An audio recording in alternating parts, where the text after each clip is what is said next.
ਸਤਿ ਸ਼੍ਰੀ ਅਕਾਲ। ਪੰਜਾਬੀ ਖਬਰਾਂ ਦੇ ਇਸ ਬੁਲਟਨ 'ਚ ਮੈਂ ਰਮਨ ਬਾਜਵਾ ਦੇਸ਼ ਵਿਦੇਸ਼ ਦੇ ਸਾਰੇ ਦਰਸ਼ਕਾਂ ਦਾ ਸਵਾਗਤ ਕਰਦੀ ਹਾਂ। ਬੁਲਟਨ ਦਾ ਆਗਾਜ਼ ਕਰਾਂਗੇ ਪਰ ਇੱਕ ਨਜ਼ਰ ਹੁਣ ਤੱਕ ਦੀਆਂ ਹੈਡਲਾਈਨਸ ਤੇ।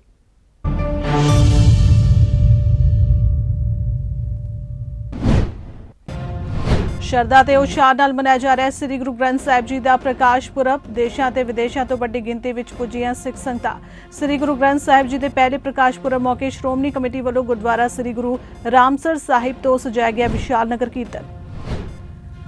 प्रधानमंत्री 2 दिना गुजरात दौरे ते पीएम मोदी ने स्मृति वन स्मारक का किया उद्घाटन।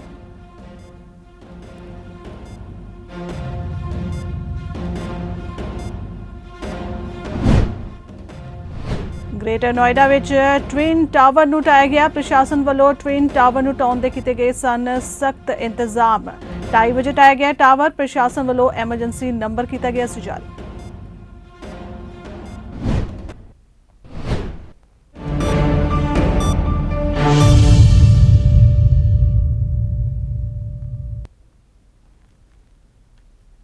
ਲੀਬੀਆ ਦੀ ਰਾਜਧਾਨੀ ਤ੍ਰਿਪੋਲੀ ਵਿੱਚ ਦੋ ਵਿਰੋਧੀ ਪ੍ਰਸ਼ਾਸਕਾਂ ਵੱਲੋਂ ਸਮਰਥਿਤ ਮਿਲਸ਼ੀਆ ਦਰਮਿਆਨ ਹੋਈ ਹਿੰਸਕ ਝੜਪ ਵਿੱਚ 13 ਲੋਕਾਂ ਦੀ ਮੌਤ ਹੋ ਗਈ।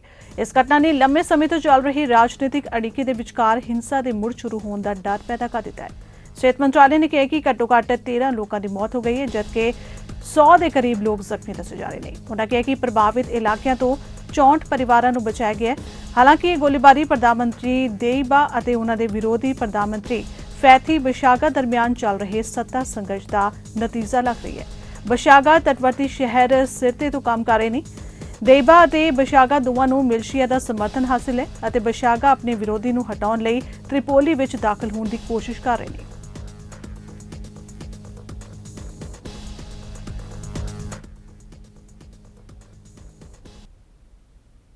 प्रधानमंत्री नरेंद्र मोदी ने अज गुजरात के कच्छ खेतर विच 2001 विच आए विनाशकारी भूचाल दौरान लोकां वल्लों विखाए गए जज्बे नूं समर्पित स्मृति वन स्मारक का उद्घाटन किया। प्रधानमंत्री मोदी ने कहा कि स्मृति वन भूचाल विच जाना गवाउण वालियां नूं श्रद्धांजलि भेंट करदी है अते इस दुखान तो उभरन लई कच्छ दे लोकां दे जज्बे नूं सलाम करदा हां। दस दईए कि प्रधानमंत्री 2 दिना गुजरात दौरे ते ने।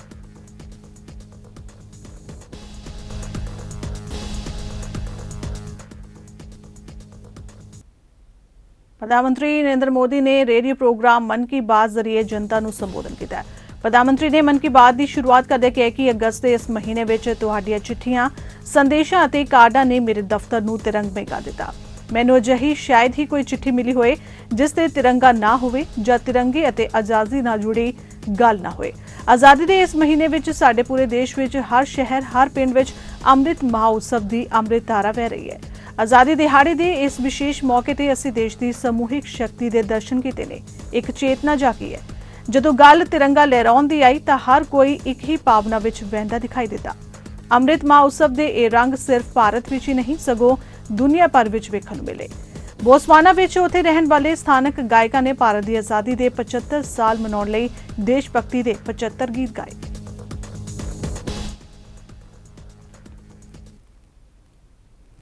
नोएडा के सैक्टर 93 ਦੇ स्थित 2 गैर कानूनी टावरां ਨੂੰ ਅੱਜ ਦੁਪਹਿਰ ਧਮਾਕੇ ਨਾਲ ਢਹਿ-ਢੇਰੀ ਕਰਤਾ ਗਿਆ। ਇਸ ਪੂਰੀ ਪ੍ਰਕਿਰਿਆ ਵਿੱਚ 10 ਤੋਂ 12 ਸੈਕਿੰਡ ਦਾ ਸਮਾਂ ਲੱਗਿਆ। ट्विन टावर ਨੂੰ ਢਾਉਣ ਦੇ ਇੰਤਜ਼ਾਮ ਕੀਤੇ ਗਏ ਸਨ। ਦੋਹਾਂ ਟਾਵਰਾਂ ਵਿੱਚ ਟਾਈਮਰ ਲਗਾਏ ਗਏ। ਪ੍ਰਸ਼ਾਸਨ ਵੱਲੋਂ ਐਮਰਜੈਂਸੀ ਨੰਬਰ ਵੀ ਜਾਰੀ ਕੀਤਾ ਗਿਆ ਸੀ। टावर ਨੂੰ ਢਾਉਣ ਲਈ ਜੈਟ ਡੈਮੋਲੇਸ਼ਨ ਐਡਵਿਸ ਇੰਜੀਨੀਅਰਿੰਗ ਅਤੇ CBRI ਦੀ ਟੀਮ ਟਾਵਰ ਦੇ ਅੰਦਰ ਵਿਸਫੋਟਕ ਨਾਲ ਜੁੜੀਆਂ ਤਾਰਾਂ ਦੀ ਜਾਂਚ ਕਰ ਰਹੀ ਸੀ ਅਤੇ ਟ੍ਰਿਗਰ ਨੂੰ ਦਬਾਉਣ ਦੀਆਂ ਤਿਆਰੀਆਂ ਬਿਲਕੁਲ ਮੁਕੰਮਲ ਕਰ ਲਈਆਂ ਗਈਆਂ ਸਨ। ਸੈਕਟਰ 93 ਵਿੱਚ ਬਣੇ 103 ਮੀਟਰ ਉੱਚੇ ਐਪੈਕਸ ਅਤੇ 97 ਮੀਟਰ ਉੱਚੇ ਸਾਈਨ ਟਾਵਰ ਨੂੰ ਢਾਉਣ ਲਈ ਵੱਖ-ਵੱਖ ਮੰਜ਼ਲਾਂ ਤੇ 3700 ਕਿਲੋ ਵਿਸਫੋਟਕ ਲਗਾਇਆ ਗਿਆ ਸੀ। ਸੁਰੱਖਿਆ ਕਾਰਨਾਂ ਕਰਕੇ ਐਮਲਟ ਕੋਟ ਅਤੇ ਨਾਲ ਲੱਗਦੀਆਂ ਸੁਸਾਇਟੀਆਂ ਦੇ ਫਲੈਟ ਵੀ ਖਾਲੀ ਕਰਾਏ ਗਏ। ਇਸ ਤੋਂ ਇਲਾਵਾ 3000 ਦੇ ਕਰੀਬ ਵਾਹਨ ਅਤੇ 200 ਪਾਲਤੂ ਜਾਨਵਰ ਵੀ ਬਾਹਰ ਕੱਢੇ ਗਏ। ਐਡਵਿਸ ਇੰਜੀਨੀਅਰਿੰਗ ਦੇ ਪ੍ਰੋਜੈਕਟ ਮੈਨੇਜਰ ਮਯੂਰ ਮਹਿਤਾ ਨੇ ਦੱਸਿਆ ਕਿ ਪੁਲਿਸ ਤੋਂ ਮਨਜ਼ੂਰੀ ਮਿਲਣ ਤੋਂ ਬਾਅਦ ਦੁਪਹਿਰ 2:30 ਵਜੇ ਟਾਈਗਰ ਦਬਾ ਦਿੱਤਾ ਗਿਆ। ਦੇਰ ਰਾਤ ਡਾਇਵਰਸ਼ਨ ਨੂੰ ਲਾਗੂ ਕਰਨ ਦਾ ਕੰਮ ਮੁਕੰਮਲ ਕਰ ਲਿਆ ਗਿਆ ਸੀ। नोएडा ग्रेटर नोएडा एक्सप्रेस दोपहर 2:15 ਤੋਂ ਦੁਪਹਿਰ 2:45 तक बंद रखा गया।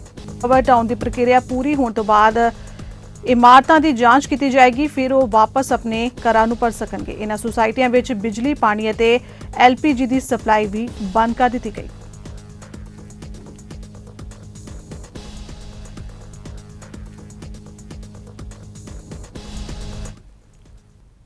ਸ੍ਰੀ ਗੁਰੂ ਗ੍ਰੰਥ ਸਾਹਿਬ ਜੀ ਦਾ ਪ੍ਰਕਾਸ਼ ਉਤਸਵ ਅੱਜ ਪੂਰੇ ਵਿਸ਼ਵ ਭਰ ਵਿੱਚ ਸ਼ਰਧਾ ਤੇ ਉਤਸ਼ਾਹ ਨਾਲ ਮਨਾਇਆ ਜਾ ਰਿਹਾ ਹੈ।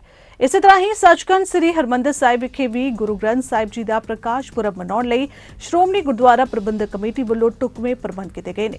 ਇਸ ਮੌਕੇ ਸ੍ਰੀ ਅਕਾਲ ਤਖ਼ਤ ਸਾਹਿਬ ਅਤੇ ਸੱਚਖੰਡ ਸ੍ਰੀ ਹਰਿਮੰਦਰ ਸਾਹਿਬ ਨੂੰ ਖੂਬਸੂਰਤ ਫੁੱਲਾਂ ਦੇ ਨਾਲ ਸਜਾਇਆ ਗਿਆ। ਦੇਸ਼ਾਂ ਅਤੇ ਵਿਦੇਸ਼ਾਂ ਤੋਂ ਵੱਡੀ ਗਿਣਤੀ ਦੇ ਵਿੱਚ ਸੰਗਤਾਂ ਸੱਚਖੰਡ ਸ੍ਰੀ ਹਰਿਮੰਦਰ ਸਾਹਿਬ ਅਤੇ ਅਕਾਲ ਤਖ਼ਤ ਸਾਹਿਬ ਵਿਖੇ ਨਤਮਸਤਕ ਹੋਣ ਪਹੁੰਚੀਆਂ। ਇੱਥੇ ਦੱਸ ਦਈਏ ਕਿ ਸ਼ਹੀਦਾਂ ਦੇ ਸਰਤਾਜ ਸ੍ਰੀ ਗੁਰੂ ਅਰਜਨ ਦੇਵ ਜੀ ਨੇ ਗੁਰੂ ਸਾਹਿਬਾਨ, ਭਗਤ ਸਾਹਿਬਾਨ ਅਤੇ ਭੱਟਾਂ ਦੀ ਬਾਣੀ ਨੂੰ ਇਕੱਤਰ ਕਰਕੇ ਭਾਈ ਗੁਰਦਾਸ ਜੀ ਅਤੇ ਹੋਰ ਸਹਾਇਕ ਲਿਖਾਰੀਆਂ ਪਾਸੋਂ ਗੁਰਦੁਆਰਾ ਰਾਮਸਰ ਸਾਹਿਬ ਵਿਖੇ ਆਦਿ ਗ੍ਰੰਥ ਦੀ ਸਥਾਪਨਾ ਕੀਤੀ ਸੀ।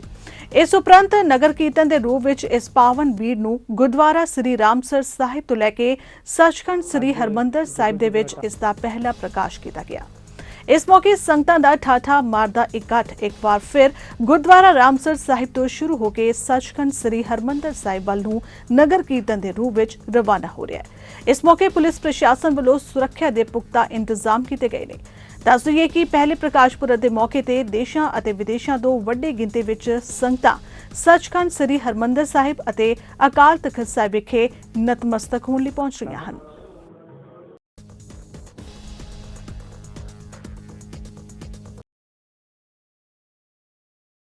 ਅੱਜ ਜੁਗ ਜੁਗ ਅਟਲ ਸਾਹਿਬ ਸ੍ਰੀ ਗੁਰੂ ਗ੍ਰੰਥ ਸਾਹਿਬ ਸੱਚੇ ਪਾਤਸ਼ਾਹ ਜੀ ਦਾ ਪਹਿਲਾ ਪ੍ਰਕਾਸ਼ ਦਿਹਾੜਾ ਹੈ।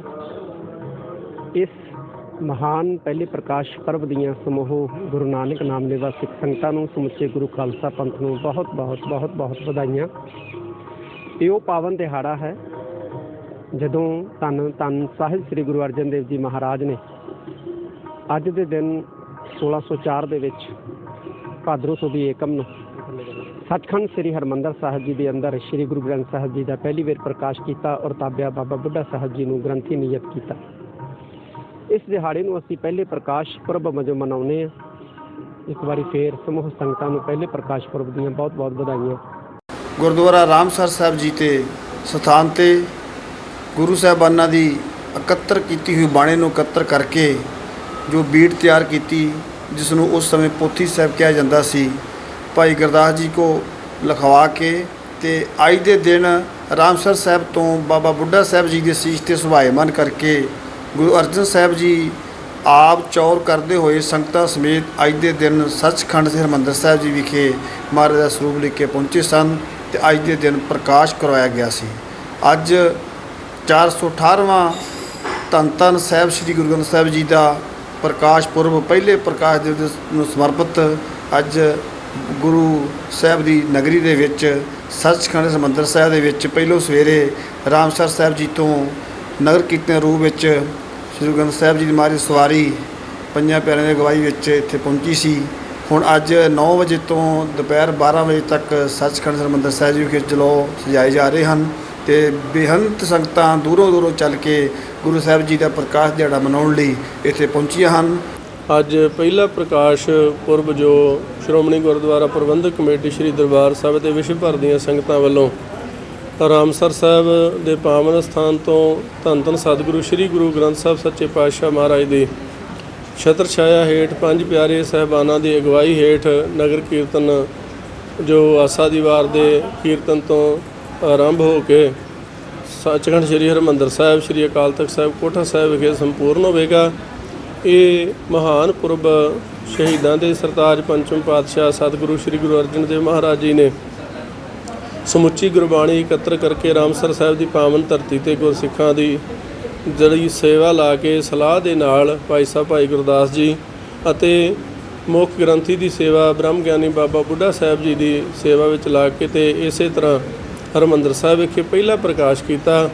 ਜੋ ਹੁਕਮਨਾਮਾ ਸੰਗਤਾਂ ਨੇ ਸਰਵਣ ਕੀਤਾ ਕਿ ਸੰਤਾਂ ਕੇ ਕਾਰਜ ਆਪ ਖਲੋਇਆ ਹਰ ਕੰਮ ਕਰਾਵਣ ਆਇਆ ਰਾਮ, ਧਰਤ ਸੁਹਾਵੀ ਤਾਲ ਸੁਹਾਵਾ ਵਿੱਚ ਅੰਮ੍ਰਿਤ ਜਲ ਛਾਇਆ ਰਾਮ। ਉਹ ਪ੍ਰਕਾਸ਼ ਪੁਰਬ ਜਿਹੜਾ ਹੈ ਭਾਵੇਂ ਕਿ ਗੁਰਤਾ ਗੱਦੀ ਸਾਹਿਬ ਕਮਾਲ ਸ੍ਰੀ ਗੁਰੂ ਗੋਬਿੰਦ ਸਿੰਘ ਮਹਾਰਾਜ ਨੇ ਨੰਦੇੜ ਦੀ ਧਰਤੀ 'ਤੇ ਦਿੱਤੀ, ਪਰ ਉਸ ਤੋਂ ਪਹਿਲਾਂ ਸਤਿਗੁਰੂ ਗੁਰੂ ਨਾਨਕ ਦੇਵ ਮਹਾਰਾਜ ਜੀ ਨੂੰ ਜਦੋਂ ਸਿੱਧਾ ਨੇ ਪੁੱਛਿਆ ਤੇਰਾ ਕਵਣ ਗੁਰੂ ਜਿਸ ਕਾ ਤੂੰ ਚੇਲਾ, ਸਤਿਗੁਰੂ ਗੁਰੂ ਨਾਨਕ ਦੇਵ ਮਹਾਰਾਜ ਜੀ ਨੇ ਕਿਹਾ ਸ਼ਬਦ ਗੁਰੂ ਸੁਰਤ ਧੁਨ ਚੇਲਾ। ਸਤਿਗੁਰੂ ਸਾਹਿਬ ਜੀ ਨੇ ਕਿਹਾ ਪੋਥੀ ਪਰਮੇਸ਼ਰ ਕਾ ਥਾਨ। ਸੋ ਉਹ ਮਹਾਨ ਸਤਿਗੁਰੂ ਸੱਚੇ ਪਾਤਸ਼ਾਹ ਮਹਾਰਾਜ ਜੀ ਨਗਰ ਕੀਰਤਨ ਦੇ ਰੂਪ ਵਿੱਚ ਸੱਚਖੰਡ ਸ੍ਰੀ ਹਰਿਮੰਦਰ ਸਾਹਿਬ ਵਿਖੇ ਪ੍ਰਕਾਸ਼ਮਾਨ ਹੋਏ। ਸੋ ਅੱਜ ਉਹ ਮਹਾਨ ਦਿਹਾੜਾ ਮਨਾਇਆ ਜਾ ਰਿਹਾ ਹੈ। ਸ੍ਰੀ ਗੁਰੂ ਗ੍ਰੰਥ ਸਾਹਿਬ ਜੀ ਦੇ ਪਹਿਲੇ ਪ੍ਰਕਾਸ਼ ਪੁਰਬ ਨੂੰ ਸਮਰਪਿਤ ਅੱਜ ਸ਼ਹੀਦਾਂ ਦੇ ਪਵਿੱਤਰ ਅਸਥਾਨ ਗੁਰਦੁਆਰਾ ਸ੍ਰੀ ਫਤਿਹਗੜ੍ਹ ਸਾਹਿਬ ਵਿਖੇ ਵੀ ਗੁਰਦੁਆਰਾ ਸਾਹਿਬ ਜੀ ਦੇ ਸਮੁੱਚੇ ਪ੍ਰਬੰਧ ਵੱਲੋਂ ਇਲਾਕੇ ਦੀਆਂ ਸੰਗਤਾਂ ਦੇ ਸਹਿਯੋਗ ਨਾਲ ਸ੍ਰੀ ਅਖੰਡ ਪਾਠ ਸਾਹਿਬ ਆਰਾਮ ਜੀ ਦੇ ਭੋਗ ਪਾਏ ਗਏ। ਇਸ ਮੌਕੇ ਤੇ ਸੰਪੂਰਨਤਾ ਆਰੰਭਤਾ ਅਰਦਾਸ ਗੁਰਦੁਆਰਾ ਸ੍ਰੀ ਫਤਿਹਗੜ੍ਹ ਸਾਹਿਬ ਦੇ ਕਥਾਵਾਚਕ ਭਾਈ ਗੁਰਪ੍ਰੀਤ ਸਿੰਘ ਵੱਲੋਂ ਕੀਤੀ ਗਈ। ਸ੍ਰੀ ਗੁਰੂ ਗ੍ਰੰਥ ਸਾਹਿਬ ਜੀ ਦੇ ਪਹਿਲੇ ਪ੍ਰਕਾਸ਼ ਪੁਰਬ ਮੌਕੇ ਗੁਰਦੁਆਰਾ ਸ੍ਰੀ ਫਤਿਹਗੜ੍ਹ ਸਾਹਿਬ ਵਿੱਚ ਵੱਡੀ ਗਿਣਤੀ ਵਿੱਚ ਸੰਗਤਾਂ ਨਤਮਸਤਕ ਹੋ ਕੇ ਗੁਰੂ ਘਰ ਦੀਆਂ ਖੁਸ਼ੀਆਂ ਪ੍ਰਾਪਤ ਕਰ ਰਹੀਆਂ ਨੇ ਅਤੇ ਗੁਰਦੁਆਰਾ ਸ੍ਰੀ ਫਤਿਹਗੜ੍ਹ ਸਾਹਿਬ ਦੇ ਹਜ਼ੂਰੀ ਰਾਗੀ ਸਿੰਘਾਂ ਵੱਲੋਂ ਗੁਰੂ ਕੀ ਬਾਣੀ ਦੇ ਇਲਾਹੀ ਕੀਰਤਨ ਕੀਤੇ ਗਏ। ਲੱਖ ਖੁਸ਼ੀਆਂ ਪਾਤਸ਼ਾਹੀਆਂ ਜੇ ਸਤਿਗੁਰ ਨਜ਼ਰ ਕਰੇ ਦੇ ਮਹਾਵਾਕ ਅਨੁਸਾਰ ਅੱਜ ਧੰਨ ਧੰਨ ਸਾਹਿਬ ਸ੍ਰੀ ਗੁਰੂ ਗ੍ਰੰਥ ਸਾਹਿਬ ਜੀ ਦਾ ਪ੍ਰਕਾਸ਼ ਉਤਸਵ ਹੈ। 1604 ਦੇ 4 ਈਸਵੀ ਵਿੱਚ ਸਾਹਿਬ ਸ੍ਰੀ ਗੁਰੂ ਅਰਜਨ ਦੇਵ ਜੀ ਮਹਾਰਾਜ ਜੀ ਨੇ ਦਰਬਾਰ ਸਾਹਿਬ ਵਿਖੇ ਸਾਹਿਬ ਸ੍ਰੀ ਗੁਰੂ ਗ੍ਰੰਥ ਸਾਹਿਬ ਜੀ ਦੇ ਪ੍ਰਕਾਸ਼ ਕੀਤੇ, ਜਿਨ੍ਹਾਂ ਦੇ ਪਹਿਲੇ ਗ੍ਰੰਥੀ ਬਾਬਾ ਬੁੱਢਾ ਸਾਹਿਬ ਨੂੰ ਨਿਯੁਕਤ ਕੀਤਾ ਔਰ ਸੰਗਤਾਂ ਨੂੰ ਅਪੀਲ ਕੀਤੀ ਕਿ ਆਓ ਆਪਾਂ ਗੁਰੂ ਸਾਹਿਬ ਦੀ ਗੁਰਬਾਣੀ ਦੇ ਨਾਲ ਜੁੜੀਏ। ਔਰ 10ਵੇਂ ਗੁਰੂ ਸਾਹਿਬ ਸ੍ਰੀ ਗੁਰੂ ਗੋਬਿੰਦ ਸਿੰਘ ਜੀ ਮਹਾਰਾਜ ਜੀ ਨੇ 11ਵੇਂ ਗੁਰੂ ਥਾਪ ਕੇ ਸਾਹਿਬ ਸ੍ਰੀ ਗੁਰੂ ਗ੍ਰੰਥ ਸਾਹਿਬ ਨੂੰ ਗੁਰੂ ਗ੍ਰੰਥ ਸਾਹਿਬ ਗੁਰੂ ਜੀ ਥਾਪੇ ਔਰ ਸਾਰੀਆਂ ਸੰਗਤਾਂ ਨੂੰ ਅਪੀਲ ਕੀਤੀ ਕਿ ਅੱਜ ਤੋਂ ਬਾਅਦ ਦੇ ਗੁਰੂ ਕੋਈ ਵੀ ਨਹੀਂ ਹੋਵੇਗਾ ਔਰ ਸਾਹਿਬ ਸ੍ਰੀ ਗੁਰੂ ਗ੍ਰੰਥ ਸਾਹਿਬ ਜਿਹੜੇ ਸਿੱਖਾਂ ਦੇ ਗੁਰੂ ਹੋਣਗੇ।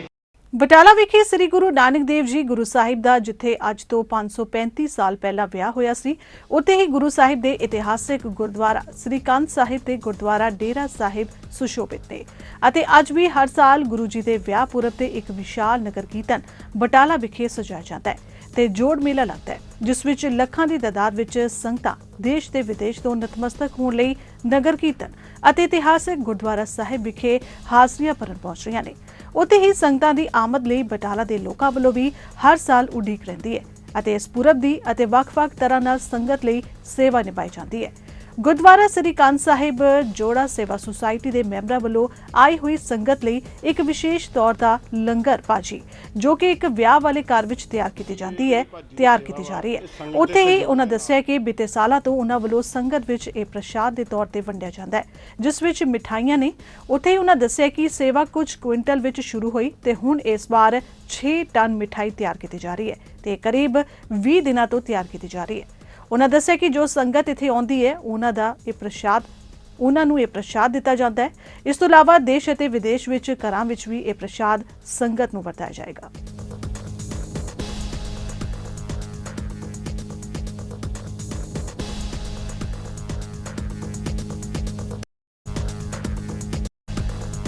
ਜਿਹਦੀ ਸੇਵਾ ਵਾ ਇਹ ਸੰਗਤ ਦੇ ਸਹਿਯੋਗ ਦੇ ਨਾਲ ਗੁਰਦੁਆਰਾ ਕੰਧ ਸਾਹਿਬ ਸੁਸਾਇਟੀ ਵੱਲੋਂ ਬੜੀ ਹੀ ਸ਼ਰਧਾ ਭਾਵਨਾ ਨਾਲ ਤੇ ਬੜੇ ਹੀ ਬਾਬਾ ਜੀ ਦੇ ਵਿਆਹ ਦੀ ਖੁਸ਼ੀ ਦੇ ਵਿੱਚ ਚਾਅ ਦੇ ਵਿੱਚ ਬਣਾਈ ਜਾਂਦੀ ਆ। ਜਿਹੜੀ ਭਾਜੀ ਬਾਬਾ ਜੀ ਦੀ ਵਿਆਹ ਦੀ ਬਣਾਈ ਜਾਂਦੀ ਆ, ਇਹ ਅੱਗੇ ਤੇ 3-4 ਕੁਇੰਟਲ ਤੋਂ ਸਟਾਰਟ ਹੋਈ ਸੀ 15-20 ਸਾਲ ਤੋਂ ਪਹਿਲਾਂ, ਹੁਣ ਇਹ ਟੰਨਾਂ ਦੇ ਵਿੱਚ ਪਹੁੰਚ ਗਈ ਆ। ਇਹ 6 ਟਨ ਦੇ ਲਗਭਗ ਇਹ ਭਾਜੀ ਤਿਆਰ ਕੀਤੀ ਗਈ ਆ। ਸਮੂਹ ਨਾਨਕ ਨਾਮ ਲੇਵਾ ਸੰਗਤ ਦੇ ਸਹਿਯੋਗ ਸਦਕਾ ਗੁਰਦੁਆਰਾ ਸ੍ਰੀ ਟਿੱਬੀ ਸਾਹਿਬ ਜੀ ਦੇ ਨਵੇਂ ਭਵਨਾਂ ਦੀ ਉਸਾਰੀ ਸੰਪੂਰਨ ਹੋਈ ਹੈ। ਸ੍ਰੀ ਗੁਰੂ ਗ੍ਰੰਥ ਸਾਹਿਬ ਜੀ ਦੇ ਪਾਵਨ ਸਰੂਪ ਨਗਰ ਕੀਰਤਨ ਦੇ ਰੂਪ ਵਿੱਚ ਗੁਰਦੁਆਰਾ ਸ੍ਰੀ ਦੁੱਖ ਨਿਵਾਰਨ ਸਾਹਿਬ ਤੋਂ ਗੁਰਦੁਆਰਾ ਟਿੱਬੀ ਸਾਹਿਬ ਜੀ ਵਿਖੇ ਲਿਆਏ ਗਏ। ਇਸ ਖੁਸ਼ੀ ਦੇ ਮੌਕੇ ਤੇ ਗੁਰਦੁਆਰਾ ਸਾਹਿਬ ਜੀ ਵਿਖੇ ਵਿਸ਼ਾਲ ਕੀਰਤਨ ਸਮਾਗਮ ਕਰਵਾਏ ਗਏ, ਜਿਸ ਵਿੱਚ ਪੰਥ ਪ੍ਰਸਿੱਧ ਰਾਗੀ ਜਥਿਆਂ ਵੱਲੋਂ ਇਲਾਹੀ ਬਾਣੀ ਦਾ ਸਰਵਣ ਕਰਕੇ ਸੰਗਤਾਂ ਨੂੰ ਨਿਹਾਲ ਕੀਤਾ ਗਿਆ। ਇਨ੍ਹਾਂ ਸਮਾਗਮਾਂ ਵਿੱਚ ਚੜ੍ਹਦੀ ਕਲਾ ਟਾਈਮ ਟੀਵੀ ਦੇ ਚੇਅਰਮੈਨ ਪਦਮ ਸ਼੍ਰੀ ਸਰਦਾਰ ਜਗਜੀਤ ਸਿੰਘ ਦਰਦੀ ਦੇ ਉਚੇਚੇ ਤੌਰ ਤੇ ਪਹੁੰਚਣ ਤੇ ਬਾਬਾ ਅਮਰੀਕ ਸਿੰਘ ਜੀ ਕਾਰ ਸੇਵਾ ਵਾਲੇ, ਬਾਬਾ ਬਲਬੀਰ ਸਿੰਘ ਪਿੰਗਲਵਾੜੇ ਵਾਲੇ ਅਤੇ ਪ੍ਰਬੰਧਕ ਕਮੇਟੀ ਵੱਲੋਂ ਵਿਸ਼ੇਸ਼ ਤੌਰ ਤੇ ਸਨਮਾਨ ਕੀਤਾ ਗਿਆ।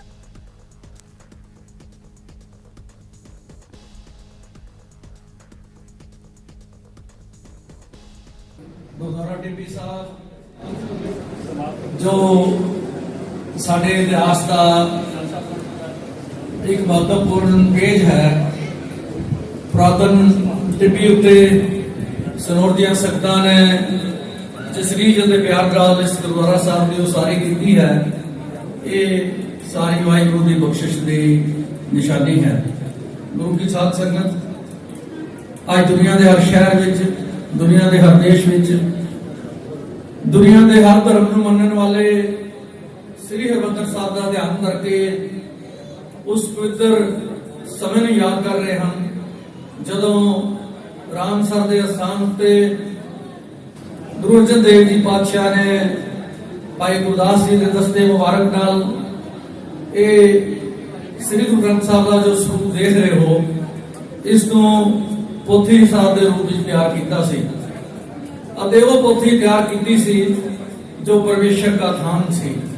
पोथी परमेश्वर का स्थान है।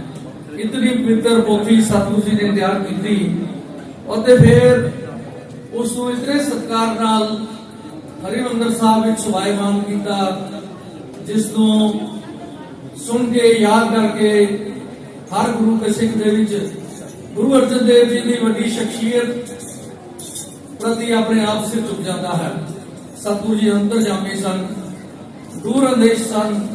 उन्होंने पता सी कि एक दिन आएगा जदों ये पोथी श्री गुरु ग्रंथ साहब के रूप में गुरु पंथ की अगवाई करेगी अते 10 गुरु साहबान तो बाद अगर गुरु पदवी प्राप्त होएगी तो ये पोथी साहब नूं जदों श्री गुरु ग्रंथ साहब के रूप में प्रगट होंगे।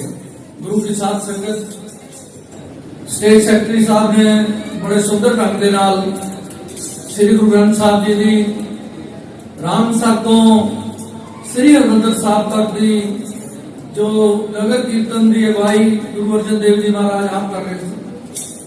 बाबा बुढ़ा जी ने शीश उत्ते सोहने रुमालियां में सुभाईमान करके सतगुरु जी आप चोर की सेवा कर रहे सन। ਅੱਗੇ ਵਧਦੇ ਹਾਂ। ਸਾਬਕਾ ਮੰਤਰੀ ਭਾਰਤ ਭੂਸ਼ਣ ਆਸ਼ੂ ਖਿਲਾਫ ਹਾਊਸ ਪ੍ਰੋਜੈਕਟ ਦੇ CLU ਮਾਮਲੇ ਵਿੱਚ ਨਵਜੋਤ ਸਿੰਘ ਸਿੱਧੂ ਗਵਾਹ ਵਜੋਂ ਪੇਸ਼ ਹੋਏ ਨੇ। ਜਾਣਕਾਰੀ ਮੁਤਾਬਿਕ ਸਿੱਧੂ ਗਵਾਹੀ ਦੇਣ ਲਈ ਤਿਆਰ ਨਹੀਂ ਨੇ ਤੇ ਉਹਨਾਂ ਨੇ ਗਵਾਹ ਬਣਨ ਤੋਂ ਸਾਫ਼ ਇਨਕਾਰ ਕਰ ਦਿੱਤਾ ਹੈ। ਅਦਾਲਤ ਵਿੱਚ ਸੰਮਨ ਜਾਰੀ ਹੋਣ ਤੋਂ ਬਾਅਦ ਸਿੱਧੂ ਪੇਸ਼ ਨਹੀਂ ਹੋ ਰਹੇ ਨੇ। ਤੁਹਾਨੂੰ ਦੱਸ ਦਈਏ ਕਿ ਇਸ ਮਾਮਲੇ ਵਿੱਚ ਅਦਾਲਤ ਨੇ ਇੱਕ ਵਾਰ ਫਿਰ 5 ਸਤੰਬਰ ਨੂੰ ਤਲਬ ਕੀਤਾ ਹੈ। DGP ਸੇਖੋਂ ਨੇ ਅਦਾਲਤ ਨੂੰ ਦੱਸਿਆ ਕਿ ਇਸ ਮਾਮਲੇ ਵਿੱਚ ਮੰਤਰੀ ਰਹੇ ਨਵਜੋਤ ਸਿੰਘ ਸਿੱਧੂ ਨੇ ਹੀ ਹਾਊਸ ਪ੍ਰੋਜੈਕਟ ਦੇ CLU ਮਾਮਲੇ ਵਿੱਚ ਗਬਨ ਦੀ ਜਾਂਚ ਕਰਾਈ ਸੀ ਅਤੇ ਇਸ ਦੀ ਰਿਪੋਰਟ ਸਿੱਧੂ ਨੂੰ ਸੌਂਪੀ ਸੀ। ਇਸ ਕਾਰਨ ਉਸ ਨੂੰ ਗਵਾਹ ਵਜੋਂ ਪੇਸ਼ ਕੀਤਾ ਗਿਆ ਸੀ। ਇਹੀ ਨਹੀਂ, ਨਵਜੋਤ ਸਿੰਘ ਸਿੱਧੂ ਨੇ ਅਦਾਲਤ ਵਿੱਚ ਆਪਣੇ ਗਵਾਹ ਵਜੋਂ ਪੇਸ਼ ਨਾ ਹੋਣ ਦੀ ਅਰਜ਼ੀ ਵੀ ਦਾਖਲ ਕੀਤੀ ਹੈ।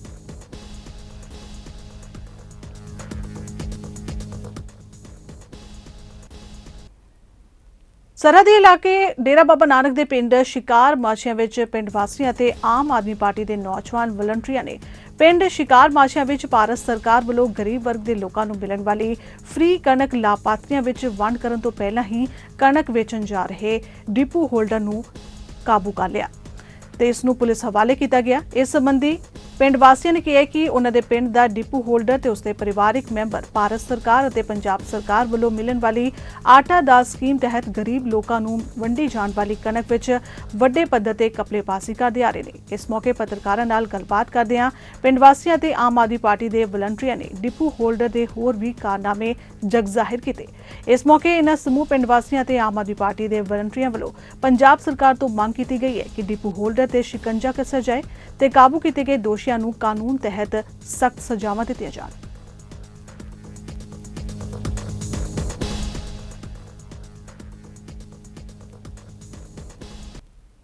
ਗੁਰਦਾਸਪੁਰ ਦੇ ਇੱਕ ਨਿੱਜੀ ਹਸਪਤਾਲ ਵਿੱਚ ਉਸ ਵੇਲੇ ਹੰਗਾਮਾ ਹੋ ਗਿਆ ਜਦੋਂ ਇੱਕ ਨੌਜਵਾਨ ਦੀ ਮੌਤ ਤੋਂ ਬਾਅਦ ਪਰਿਵਾਰ ਨੇ ਹੰਗਾਮਾ ਕਰ ਦਿੱਤਾ। ਪਰਿਵਾਰਕ ਮੈਂਬਰਾਂ ਨੇ ਡਾਕਟਰਾਂ ਉੱਪਰ ਲਾਪਰਵਾਹੀ ਦੇ ਦੋਸ਼ ਲਗਾਏ ਨੇ ਤੇ ਕਿਹਾ ਹੈ ਕਿ ਜਦੋਂ ਮ੍ਰਿਤਕ ਨੂੰ ਇਲਾਜ ਲਈ ਗੁਰਦਾਸਪੁਰ ਦੇ ਇੱਕ ਨਿੱਜੀ ਹਸਪਤਾਲ ਵਿੱਚ ਲਿਆਂਦਾ ਗਿਆ ਸੀ, ਉਸ ਦੀ ਹਾਲਤ ਬਿਲਕੁਲ ਸਹੀ ਸੀ, ਪਰ ਡਾਕਟਰਾਂ ਵੱਲੋਂ ਲਾਪਰਵਾਹੀ ਵਰਤੇ ਜਾਣ ਕਾਰਨ ਉਸ ਦੀ ਮੌਤ ਹੋ ਗਈ। ਉਹਨਾਂ ਕਿਹਾ ਕਿ ਡਾਕਟਰਾਂ ਖਿਲਾਫ ਸਖਤ ਕਾਰਵਾਈ ਹੋਣੀ ਚਾਹੀਦੀ ਹੈ। ਮ੍ਰਿਤਕ ਨੂੰ ਬੀਤੇ ਦਿਨੀ ਬਿਮਾਰ ਹੋਣ ਕਾਰਨ ਇਲਾਜ ਲਈ ਹਸਪਤਾਲ ਲਿਜਾਇਆ ਗਿਆ ਸੀ, ਜਿੱਥੇ ਇਲਾਜ ਦੌਰਾਨ ਡਾਕਟਰਾਂ ਵੱਲੋਂ ਲਾਪਰਵਾਹੀ ਵਰਤੀ ਗਈ। ਪਰਿਵਾਰਕ ਮੈਂਬਰਾਂ ਨੇ ਕਿਹਾ ਕਿ ਜਦੋਂ ਡਾਕਟਰਾਂ ਵੱਲੋਂ ਸਹੀ ਇਲਾਜ ਨਹੀਂ ਹੋਇਆ ਤੇ ਉਸ ਦੀ ਮੌਤ ਹੋ ਗਈ। ਉੱਥੇ ਹੀ ਪੁਲਿਸ ਵੀ ਮੌਕੇ ਤੇ ਪੁੱਜ ਗਈ ਤੇ ਮਾਮਲੇ ਦੀ ਤਫਤੀਸ਼ ਆਰੰਭ ਦਿੱਤੀ ਗਈ ਹੈ।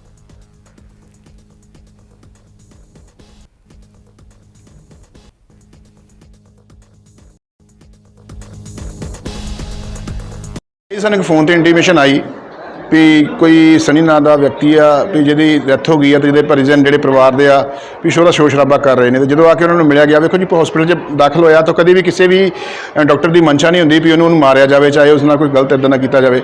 ਡਿਊ ਟੂ ਆਪਣੇ ਉਹਦੇ ਇਲਾਜ ਦੇ ਦੌਰਾਨ ਉਹਦੀ ਡੈਥ ਹੋਈ ਆ ਤੇ ਜਿਹਦੀ ਬੋਡੀ ਉਹਦੇ ਪਰਿਜਨਾਂ ਨੂੰ ਦੇਤੀ ਹੈ। ਮੈਂ ਉਹਨਾਂ ਨੂੰ ਕਿਹਾ ਫਿਰ ਵੀ ਜੇ ਤੁਹਾਨੂੰ ਕੋਈ ਕੰਪਲੇਂਟ ਹੈ ਤੁਸੀਂ ਆਪਣੀ ਕੰਪਲੇਂਟ ਦੇ ਦਿਓ, ਉਸ ਤੋਂ ਬਾਅਦ ਆਪਾਂ ਜੋ ਵੀ ਬੰਦੀ ਕਰਾਂਗੇ। ਪਰਿਵਾਰ ਕੀ ਮੰਗ ਕਰਦਾ ਹੈ? ਪਰਿਵਾਰ ਇਹ ਕਹਿੰਦਾ ਜੀ ਇਹਨਾਂ ਦੇ ਖਿਲਾਫ ਇਹਨਾਂ ਹਸਪੀਟਲ ਮਤਲਬ ਤੁਹਾਨੂੰ ਪਤਾ ਹੀ ਆ ਜੀ, ਇਹ ਤਾਂ ਹੁਣ ਫਿਰ ਦਾਖਲ ਇੱਥੇ ਇਹਨਾਂ ਨੇ ਆਪ ਹੀ ਕਰਵਾਇਆ ਵਾ, ਵਿੱਦੀ ਹਸਪੀਟਲ ਤੋਂ ਟ੍ਰਾਂਸਫਰ ਹੋ ਕੇ ਇੱਥੇ ਆਇਆ। ਫਿਰੋਜ਼ਪੁਰ ਵਿੱਚ ਗੁੰਡਾਗਰਦੀ ਦੀਆਂ ਘਟਨਾਵਾਂ ਰੁਕਣ ਦਾ ਨਾਮ ਨਹੀਂ ਲੈ ਰਹੀਆਂ ਨੇ। ਤਾਜ਼ਾ ਮਾਮਲਾ ਸਾਹਮਣੇ ਆਇਆ ਫਿਰੋਜ਼ਪੁਰ ਦੇ ਪਿੰਡ ਹੁਸੈਨੀਵਾਲਾ ਤੋਂ, ਜਿੱਥੇ ਕੁਝ ਲੋਕਾਂ ਨੇ ਇੱਕ ਘਰ ਵਿੱਚ ਦਾਖਲ ਹੋ ਕੇ ਗੁੰਡਾਗਰਦੀ ਦਾ ਨੰਗਾ ਨਾਚ ਕੀਤਾ। ਜ਼ਿਕਰ ਖਾਸ ਹੈ ਕਿ ਜਿੱਥੇ ਇਹ ਘਟਨਾ ਵਾਪਰੀ ਹੈ ਉੱਥੋਂ ਪੁਲਿਸ ਚੌਕੀ ਕੁਝ ਹੀ ਦੂਰੀ ਤੇ ਸਥਿਤ ਹੈ। ਇਸ ਸੰਬੰਧੀ ਜਾਣਕਾਰੀ ਦਿੰਦਿਆਂ ਪੀੜਿਤ ਸੁਰਜੀਤ ਸਿੰਘ ਨੇ ਦੱਸਿਆ ਕਿ ਮਾਮੂਲੀ ਗੱਲਬਾਤ ਨੂੰ ਲੈ ਕੇ ਕੁਝ ਲੋਕ ਹਥਿਆਰ ਲੈ ਕੇ ਉਸਦੇ ਘਰ ਵਿੱਚ ਦਾਖਲ ਹੋ ਗਏ ਤੇ ਘਰ ਦੇ ਸਾਰੇ ਸਮਾਨ ਦੀ ਭੰਨਤੋੜ ਕੀਤੀ ਗਈ। ਇੱਥੋਂ ਤੱਕ ਕਿ ਉਹਨਾਂ ਲੋਕਾਂ ਵੱਲੋਂ ਗੋਲੀਆਂ ਵੀ ਚਲਾਈਆਂ ਗਈਆਂ। ਫਿਰ ਵੀ ਇਨ੍ਹਾਂ ਬੇਖੌਫ ਗੁੰਡਾ ਅਨਸਰਾਂ ਵੱਲੋਂ ਫਾਇਰ ਕੀਤੇ ਗਏ, ਜਿਸ ਸੰਬੰਧੀ ਉਹ ਪੁਲਿਸ ਨੂੰ ਸੂਚਿਤ ਕਰ ਚੁੱਕੇ ਨੇ। ਹਮਲਾਵਰਾਂ ਤੇ ਸਖਤ ਤੋਂ ਸਖਤ ਕਾਰਵਾਈ ਦੀ ਮੰਗ ਕੀਤੀ ਜਾ ਰਹੀ ਹੈ।